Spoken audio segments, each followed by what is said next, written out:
Okay, and welcome back to part 3 of the Panther build. All right, so going to talk about a couple of things here to get going. And in between, I may even have some tea because it's a yucky day and it's a tea day. So enjoy your tea, enjoy your hobby, put them together. Twice as good. Okay, so getting to the point of this. So for this third part, as I had said at the end of the towards the end of the second part, that obviously there's going to be a third part, and here we are. So a lot of words to say nothing. But this one is going to be finishing the tank off and then working on the display of the tank as a finished vehicle. So things to consider for that, and I'm going to wrap it all up to kind of give you an idea of how this is all going to look. Now, I had shown this before, the supplementary German tank crew kit I got from this Masterbots Limited company. Now, I had mentioned using just oops, let's flip that around again, the commander figure in the turret. But piecing the tank together and seeing how it's all going to look, it seemed more and more silly just to have one figure in there. And what I really wanted was a 1/35th scale person to impart the size of the tank as a static display.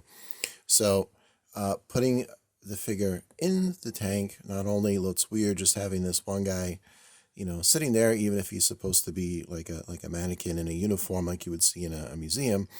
But it also seemed like, well, if one guy is in there, then the rest of the crew should be in there. So, silly.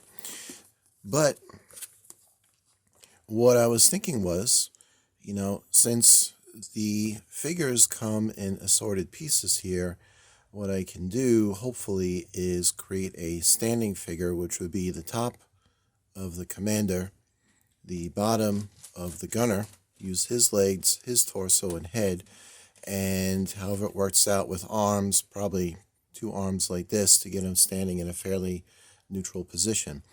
And then I will put him on the display, looking like you would see a mannequin in a museum, as I had said before. So I'll paint up his uniform, but I'm not going to bother with flesh tones. I'm going to make it clear that it is a mannequin. Okay, so that deals with that. Now, you'll notice here, we got some landscape stuff. This is medium ballast, medium gray ballast. So, bring this up. You can see it is a finely chipped stone, and it is actually stone. And this is a lot. If you're looking for supplies like this, model railroading, anything that carries model railroading equipment, especially in HO scale, you will find all these kinds of landscaping supplies: gravel, grass, trees, bushes. If you can walk on it, it'll be there. And also the glue to hold it down. So these are going to go and make the bed where the tank will sit on. So obviously the glue will go on a wood base, the gravel will go over it, and the tank will sit on that. So that's that. Time for some tea. That feels much better. Now, you may have noticed in part 2 of the build that when I had the mock-up of my new final filming area, that I was able to rotate the model. And I bought this off Amazon. I was looking for a Lazy Susan and found just this aluminum turntable. So it's even got ball bearings in there for $8. Not bad at all. So what I'm going to do is, I have some scrap pine in the garage. So there'll be a piece of pine. This will go in the middle, another pine piece on top. I will route out the surface to create a depression. The glue will go in there, the gravel, and then the kit on top. And I'll draw a little diagram when this is all done to better visualize that. But that's the idea of this. And nice unit. Nice little unit here. As usual, I'll have the the description in this down in the list of materials underneath the video. If you're on a computer, you can see that down there in the video description. So that's that. Now, getting to the instructions.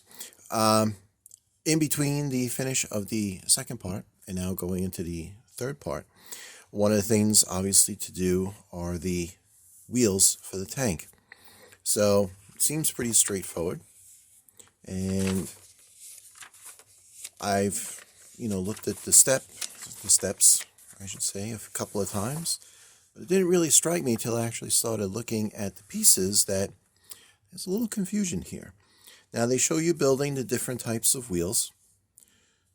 They show you assembling the wheels, calling them out by part number and then by subassembly. So you have the main drive sprocket, you build that here.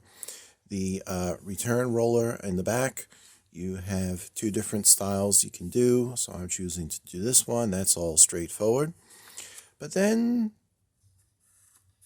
you flip the page and now all the wheels are on and it says to use these individual wheel pieces to cap it off. Okay. Again, all straightforward until I really started looking over here and realizing I'm assembling a couple of wheels here, and there's no call out for these as subassemblies, which really, kind of threw me for a moment, particularly when I started looking at the illustrations of the tank model. And now here you can see, and the last wheel is a road wheel. Now, when you look at tanks, if you're not familiar with the wheels of a tank, there are two kinds. There are road wheels and steel wheels. The steel wheels have no rubber around the wheel itself. The road wheels do have a rubber trim, solid rubber trim, and that is to cushion a little bit on the track. And I'm not sure if I'm using the exact correct nomenclature for these types of wheels, but that's just what I'm calling them. However, when you look at the display of the tank and the artwork, you see these are all road wheels, but then they have one steel wheel in the back. And it's similar on the box art as well. They show this as opposed to these. So my interpretation of that is I have the choice. So I'm sure, like with many other things on these vehicles, especially with the German vehicles, because they were constantly upgrading, evolving, and made all these different variants over the course of the war, that you could research and find specifically how the wheels were done on a particular year and location that the Panther tanks were seen in service. I can't be bothered with that, so I'm just going to go and keep it uniform and go with all of the road wheels. So mine will be, as in this drawing, where the wheels are the same across their length, and that just seems not for points of simplicity the simplest thing to do, but aesthetically it just appeals to me that way. So that's the end of that story. Okay, so one other thing to show here. I don't know if my head got in the way there. So here is the top of the tank. Now, the turret is not attached. It's just stuck on there with tape. But this is the mock-up now to do the camouflage painting. And the reason I mocked it up like this was so that, obviously, this is the enclosed side. The cutaway side still has all the masking on it. So when I do the camo paint, I can come from this angle, this angle, this angle, and never have to worry about any overspray from the open cut angle. Interesting thing too, if you're wondering, well, what's the big deal about that, and what about the bottom of the tank? Well, I got an answer for that. And if you look at the graphics they have in the instructions for the camo patterns, the camo pattern does extend to the rear bulkhead and under the angle on the front of the hull, but not down onto the running gear and under the sponsons. So when I saw that, I figured this makes my life a whole lot easier, because now I can do all the camo work on the top of the tank and keeping the bottom and its interior and all that work away, so that I don't have to worry about any issues with paint getting through masking and having to do more touch-ups. So now, again, with painting, and particularly these military models, this is not an absolute. I've actually seen in a documentary about German armored vehicles towards the end of the war, in particular towards the end of the war, when their supply chain and everything was basically literally being blown apart. Their tanks usually was sprayed with a red oxide primer on the interior, which would be like this color here, before any other paints were doing this creamy white, or just plain white like I used, was a finish paint that went on there. So when you see examples of Panther tanks in museums, some of them, actually most of the ones I've seen,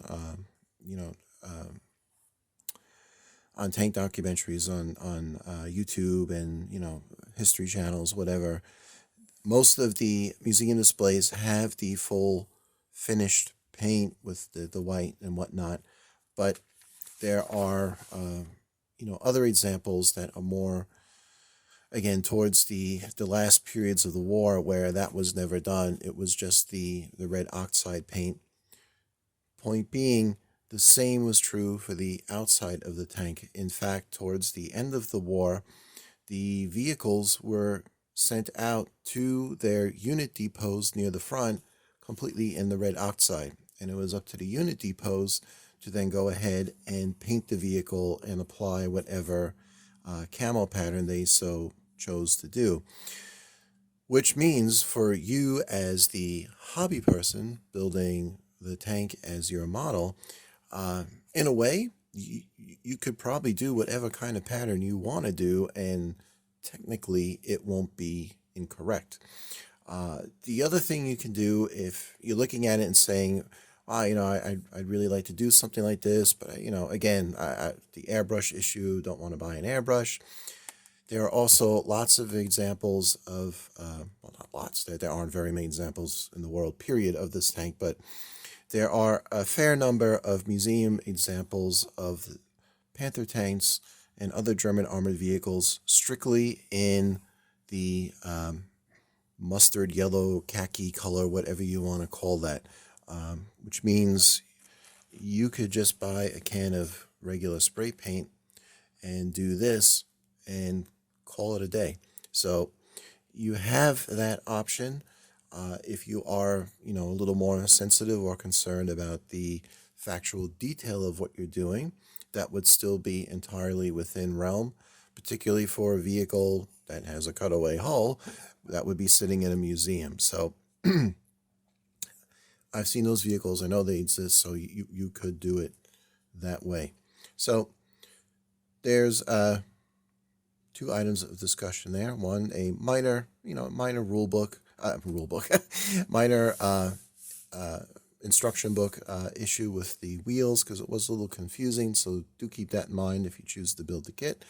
And the other with the paint. So if you are concerned about, do I really need an airbrush to build something like this? No, you do not. So you do have that option there to go ahead and do that. So that wraps up that. So now, and obviously this is my painting area. This is my regular build area. I just throw these cheapo, shop towels.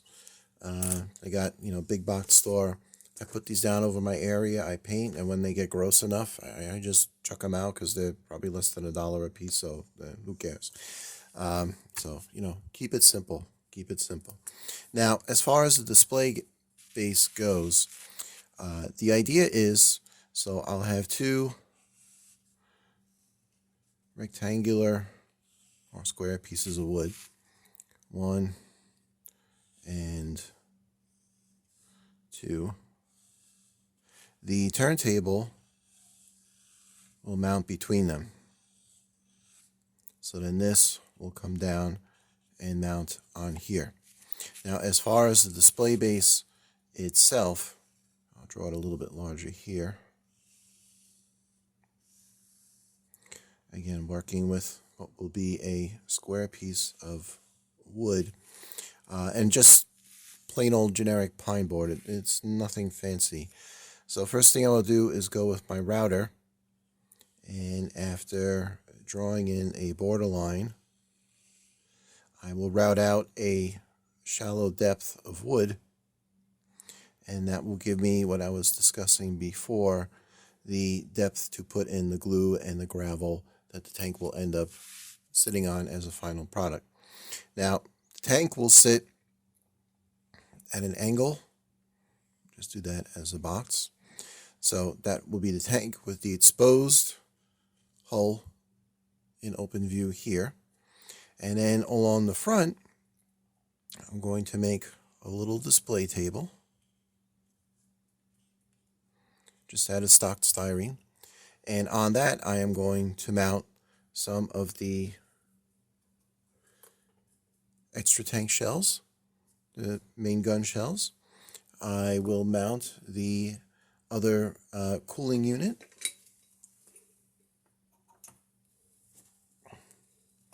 That I built, which should have sat where the lighting gear is, but the lighting gear displaced that. I will have the figure that I was talking about before. So, where is Commander Man, top and bottom. He'll be standing, off here. There we go, a very crudely drawn figure. The cooling unit, a couple of shells, and since I have those spare road wheels in the kit, I can do one of those. And then you saw when I did the VW bus build from Revell, the 1/16th, I bought printable decal paper. So on there, I will just print a description of what each of these items are. They will go on there. And then I plan on making another separate little podium with a bigger sign on it that says, Panther, Panther Ausf.G, and maybe just a little blurb. Can't be too much because, I want to have this big thing. So, yeah, and that'll be the final display. So then when the tank is lit up, you'll be able to see the interior. There'll be the other stuff here, and the thing will rotate. I will stain the wood a dark brown and, give it a little more classy look. And that'll be it, and then put it all together on the base, and it will be done. So that is the plan. So I'm going to get started on doing that. First thing I'm going to do is do the camo paint, and of course I'll have the JPEGs along the way as usual. So do the camo paint, get that done, and then get the tank together. Then I'll put the wheels on. I got to paint the tracks and, get all that stuff going. So I didn't get to say it this time, but as I say with most of the builds, time for some color and, finish this thing off, and should look great when it's done. Should. So we shall see. All right, so that's it. I'm going to get busy and get this stuff going. And until the next time, you have to listen to me, blah, blah, blah. So until then, all right, thanks for watching. Bye.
Okay, and back at the table. Now, at this point, I have two things to say right off the bat. First of all,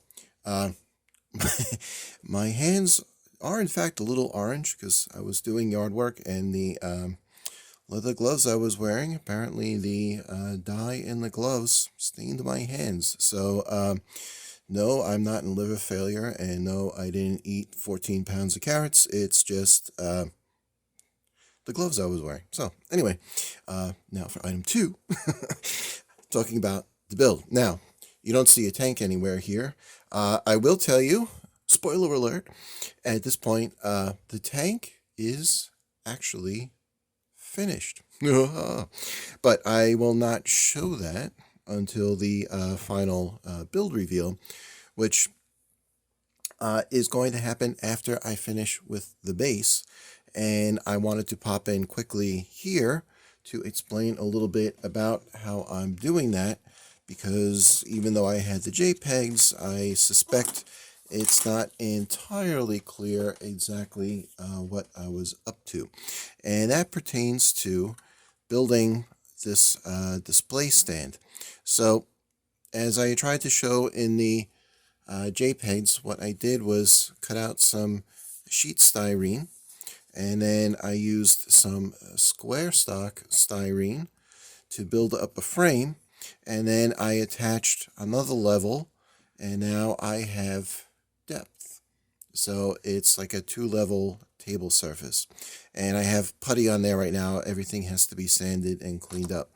The other plate right here just has a backing frame on it, and the way this will play out, here is the base. So the tank will go here. Now, I originally shown it at more of an angle, but I'm going to put it a little more at right angle. Yeah, that's what I was trying to say. At a right angle, because it does fit a little bit better. So what's going to happen, this stand will go over here. The tank will be here, and then this will go on the other side here. Now this one, I'm going to, as I had said before, just print out a little decal that announces it. Panzer Kampfwagen 5, Panther, and probably the running tonnage of the vehicle. The same will be on the square part of this stand, but this will also have the equipment. Now I have to touch up paint on there, obviously, and some track links, and then some ammo. So that will go on there like that. And then here as well, I will print decals that say 75 millimeter main shell, track links, and I forget the actual width, but probably put that down. Road wheel and a radiator cooling assembly. So those will go in. Now, if you notice, there is a little bit of a relief line here when I hollowed out the base. It's been a while since I've used my router, and because I'm a bonehead, I forgot to lock the depth gauge. So as I was routing out the surface, I didn't realize I was actually sinking deeper than I had originally set it for. So no big tragedy. It's going to be covered with gravel and whatever. So those are the displays. And then we have Herr Tank Commander. He will go behind the table like so. Okay. Now, that is the plan. As far as legs, now on the big table, I didn't do it quite yet. But on the little table, you will notice I have parallel channels here, because I will mount legs into the base, and then they will just glue in when I drop the table on, and then that'll be it. That will be done. So that's where it's at. Underside, we have our nice little revolving turntable. So if building models and writing books doesn't work out for me, maybe I can become a DJ. Nah, that's a horrible joke. But to get this to work really well, I did sneak some lock washers under the inner ring. So now this spins nice and freely. And I shot a little silicone spray in there on the ball bearings. So no need for the lower plate of wood on this, and the rubber feet that cover up the screw holes for the outer ring, they work just fine to hold it so that it turns. So there we go. So this part, doing the base, aside from the cost of the turntable and some of the sheet styrene, the table, I said it was $8. It's actually more like 12, I believe. The wood I had, the stain I had, the clear coat, all that stuff to do the woodwork, obviously the tools. So this is really not that big of an expenditure to get this final presentation just the way I would like it. So I will stop talking and get back to working. And when I come back, we will have the final reveal. I might just sneak a few JPEGs in, showing the legs and putting the gravel down before that. But yeah, this is a final leg of this building journey. Okay, back in a few. All right, thanks for watching.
Okay, so here we go. This is, after long last, the final build reveal of the Panther Ausf.G from Ryefield Models. Full cutaway. And there it is. Just kidding. Another switcheroo. I know, it's about as mature as a 2-year-old. But I just thought I would pop this one in for a quick view. This is General Rommel's half-track from World War II, and there's General Rommel himself. So this is the reason I put this in here. This is the first military model I ever built. My parents gave this to me for Christmas when I was, I guess, in my early teens. Um, it's a Tamiya kit, and as you can see, it's held up pretty well over time. Clearly, not as much attention to detail as I would do nowadays, but for 38 odd year old kit and built by early teenage me, you know, it's not too bad. But so anyway, a little memorabilia. This is going to go away, and I'll be right back with the real model. All right, hang on a second. Okay, now back for real this time with the final reveal of the Panther Ausf.G from Ryefield Models with the full interior and workable track links, cutaway parts of turret and hull, and 1,000 pieces of holy cow, what an incredible model. And there it is, all done on the display base. Everything there. The only thing I don't have, the lights inside, I do not have on right now because for the videoing, I have, this bathed in light here, so they wouldn't be visible anyway. So, before going any further and checking everything out, let's talk about the kit itself. So, as you can tell by my intro for this segment, really something else, this model. I got to tell you, holy cow. I've built some very detailed models over the years, 1/12 scale cars. I've done RC stuff, so, but this really kind of went above and beyond my expectations, and what a piece, what a piece. It's really something else. The kit, well engineered, everything goes together well. In the one slide I said, holy cow, those tracks. I'll get to that in a minute. But, everything else on the kit just fell together. I mean, everything was spot on. The only difficulty in assembly was, as I mentioned, lining up the inner floor components because of that photo etch, which I still would attribute to me not having them in quite the right place. I'm sure if they were in there just the way they were supposed to be, that would have gone a lot smoother. The tracks, as a point of discussion, putting these together, I had said they were delicate. I knew they would be delicate. The pins that hold them together are, teeny tiny, and they're made of plastic. But I didn't appreciate just how delicate the track would be until I started to work with attaching it, and now I was dealing with a longer length of track. And this was, as it turned out, compounded by me because I had primed the track, and then I did the finish coat on the track with the airbrushed on the Tamiya gunmetal. And I think a mistake I made was I did not work the track lengths in between those paint coats. So the track lengths have been somewhat sticky. And when I tried to bend the track to shape it around the wheels, I started to snap the track pins, and the tracks wound up breaking into several segments, which I then had to piece together to get it back on the model.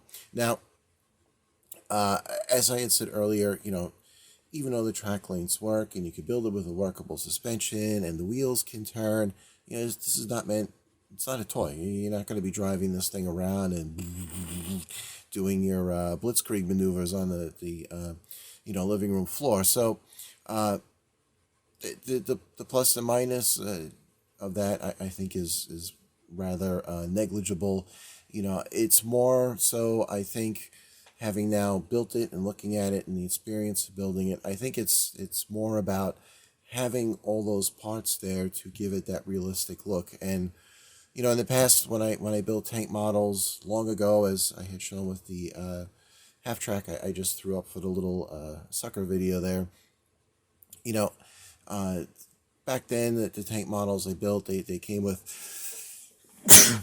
excuse me, allergy season. Okay. They came with vinyl tracks, and, the appearance of these is just so far above and beyond how those look. So, a lot of work, but definitely worth the effort. Um, you know, the painting phase, in hindsight, I would have been a little more careful, a little more diligent with taking care of the tracks in between painting to make sure that they were still freely movable. But, in the end, it didn't make too much of a difference because I took the segments that were intact, I shaped them as I could, and then I crazy glued them to the track wheels because I'm not going to be rolling it around, and I never had an intention to. I used spare pins to put those back in where I could. Otherwise, I just crazy glued the segments together, and you don't know it looking at it that any of those problems happen. So, it's half of one, six of the other, whatever, half a dozen of one, six of the other. It really didn't make a difference in the end, but I could have saved myself a little work in there, but whatever. It still came out great in my opinion. But the other thing I would like to say as far as the building goes of the kit is in the interior, these little photo etch parts, there are many of them.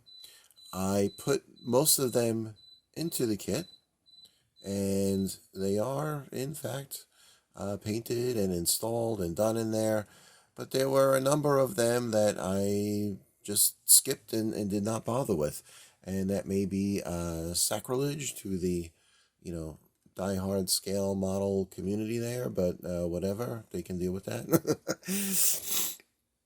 I looked at it as, these were pieces that were so small that, one, they were going to be a real headache to properly fit.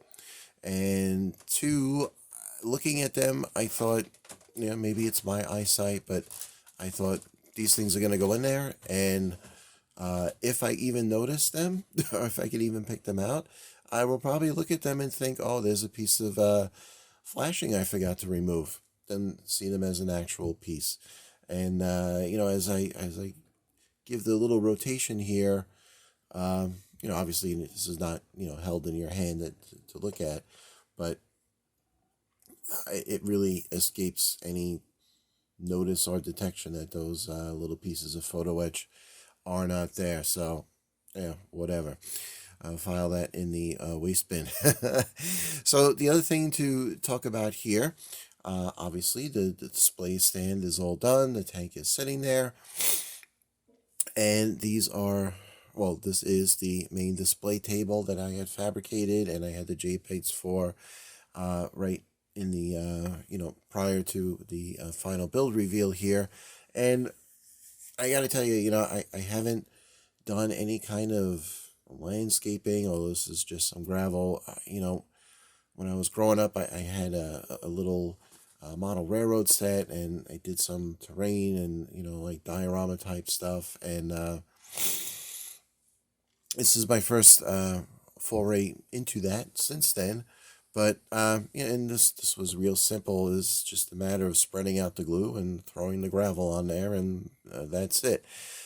Point being, if you look at this, and even if this is not to your taste or preference, if you want to do something to display a kit aside from just having it sit on a shelf, you can do something similar to this. Let's say you could use, landscaping grass or instead, or put a few little bushes in there that you can buy, and for diorama creation. If you want to do a whole outdoor scene, of course you could weather the thing like crazy. So this is relatively simple to get to, and I hope, as you could appreciate in the JPEGs and the steps I showed coming up to this, this really didn't take much work at all. Printing the decals, I as I said, I went on Google, pulled those up, just some simple software manipulation to get them into a printable format. I typed out this text in the Word file where I had the pictures imported to print out, and just as with the pictures, I scaled these against the measuring bar in the word processor to make sure they would fit on here, and just printed them out, and it gives, I think, a real nice display for the model. We have 75 millimeter main shells, 660 millimeter with tracked, road wheel, radiator assembly. This was stuff I had said I was keeping out to the side for the display. We have Mr. Tank Commander here. I put a few shells in front and in back of him to once again impart scale. This was the whole point of including the Tank Commander figure, and I think that came out pretty well. Again, this is simple can be. Just a piece of stock styrene, framed it with some square stock, glued the guy's feet to it, glued the shells onto it, finished. Same with the legs for the table, and coming around to the enclosed side, the smaller placard, and what I was going for, as I had said, was to create something that would look like what you would see if you were in one of these armor museums or armor displays, and you walked up to see something like this. And being that if it was a cutaway in real life, it wouldn't be going anywhere, so you might have these static displays and whatnot. And I think in the final, that's a pretty nice final product there. Yeah, and with the little turntable here, we spin it around to give all the views. So very happy with this in terms of the final presentation. Excuse my schnurgling here. My allergies are acting up. Now, you may say, gee, what's with all the open space there? Well, the idea of that is because the turret is not glued into the kit, that can always be taken out and set down. And now our cutaway tank with the full detail interior gets a whole new level of display, because now we can look into the open turret ring to see all the goodies going on in there, as well as removing the bow hatch, this rear engine hatch, and the engine cover. And there's still area on the display base to leave those. And now we have the whole thing open for all the goodies in that interior to be seen. And it still looks like something that if you were walking through a museum that you might see sitting around. So pretty happy with all of that. Now bring this around, and like I said, I doubt it will even be visible with all the camera lighting for the video, but I just clicked on the internal LEDs, and we'll give it a whirl, and you can see a little bit of that illumination in there. Like I said, there's a lot of light pouring in on this for the filming, so you can't really pick that up. But under normal circumstances, sitting on a shelf, then you would certainly get a little more illumination from the inside to be able to see some of that detail. So there it is. Now, as a final note on this, well, first, let's say two final notes. First, thank you for watching and for sticking with me through these 3 episodes of this build. I know it's been a long haul to see the final product here, but I did do some extra work on it, and I really had an idea of how I wanted to look, and I did put the work in to get it to come out just that way. And if you were to build this kit, I recommend you do the same so that you don't feel that you shorted yourself on what you could have done with it. Now, the second thing, and perhaps of greater importance. Now, in these build videos, I often stress practical, casual, and considering the time and work that went into this, you may be thinking, well, that's neither practical nor casual, and okay, guilty as charged. But what I've pointed out in several of my other build videos, and which clearly is more the case here, is part of what I wanted to do with this channel is to show what your options are if you want to start leveling up into different kits.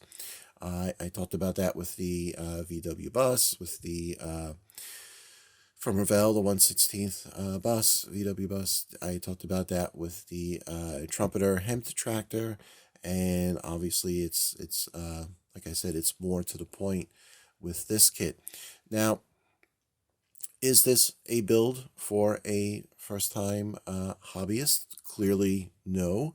That would be a really unwise choice, I would say, because things that with some experience you realize that you go through building, that you look at and say, all right, this is going to take a little patience, and you understand that from the get-go, and you work through it to get to your end product. As a first attempt at building anything, this would just be frustrating. And as I said with the trumpeter hemp tractor, if you tried to build something like this as a first go with all the teeny tiny pieces and not being comfortable with tweezers and the time and the patience involved, this would drive you up the wall, back down the other side, and right out the window. So yeah, you need to have a couple of kits under your belt. Certainly if you haven't built a 1/35th scale, you might want to tackle something in the scale that is perhaps a little less complex, such as maybe a tank kit with a closed hull and no interior detail, or a 1/35th vehicle that is a little simpler, just period, simpler, let's say a military truck or something of that nature. But even with that said, if you get into the hobby, you're just a couple of kits away from, getting into something similar to this, and then maybe, 2 or 3 more kits till you're ready to tackle something like this and not only take on the project, but get it done and have something really nice when you're finished. I had discussed earlier the issues with the airbrushing versus not using an airbrush, and doing the hull in a exterior hull in a monocolor, working through the interior painting without an airbrush, and doing it with spray cans and just regular hand brushing. So you can do this kit, and you could do a lot with this kit without getting into all sorts of what would be considered higher levels of the hobby and more technical applications of skill and blah blah blah, all that kind of stuff, and still end up with something, like I said, that's really impressive to look at and have on display. And in that regard, I do believe that this is something that, with a little experience under your belt, would be a casual and practical build, and you can get through this no problem. Because the kit is engineered so well and it goes together so well, it's just a matter of the patience and understanding when you look at all the parts and all the assemblies that you will have quite a bit of effort required to get to your finished product. Just to circle back, no pun intended as I spin it around, but just to circle back and talk about the tracks. This has the full-length track on this side, obviously. When I went to do this piece, this broke into like 5 or 6 different segments, but now it's on there. And to be honest, when that happened, I was not exactly happy. And I was scratching my head a little bit, thinking, well, I think I got myself in a pickle here. How am I really going to get this together, still looking good, and get to a finished product? And you know what? It wasn't really a problem at all. a little patience, a little crazy glue, and that was it. It was good to go. So that's where I'm going to leave it. Thank you for watching, and of course, if you enjoyed the video and enjoyed the build, that is my primary goal, to help you expand your own skills and enjoyment with this hobby. But if you did find it helpful, please do like it and subscribe and the notification bell, all that YouTube stuff, as I like to say. And so other people can benefit as well. As I have said in the description for the channel, I'm not doing this for profit. I don't have any sponsors. I'm not interested in necessarily in sponsors. I don't have a Patreon. I'm not looking to be subsidized. I buy my kits, I build my kits, I make the video, and I just hope to lend out a helping hand, for people who want to get into a hobby that I have enjoyed so much over the years. So that really is that. So thanks for watching, and hope you enjoyed it. And until the next build, I will see you then. So I'm going to wrap this up. I'll have some JPEGs after this to get a little more static view, close-up view. And until the next build. So enjoy your hobby and have fun.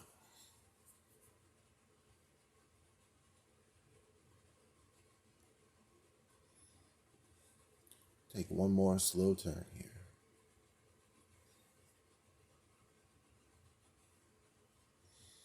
It really was a beast of a vehicle.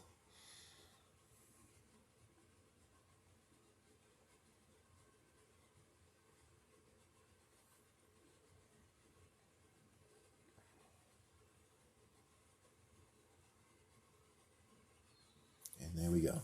C'est fini.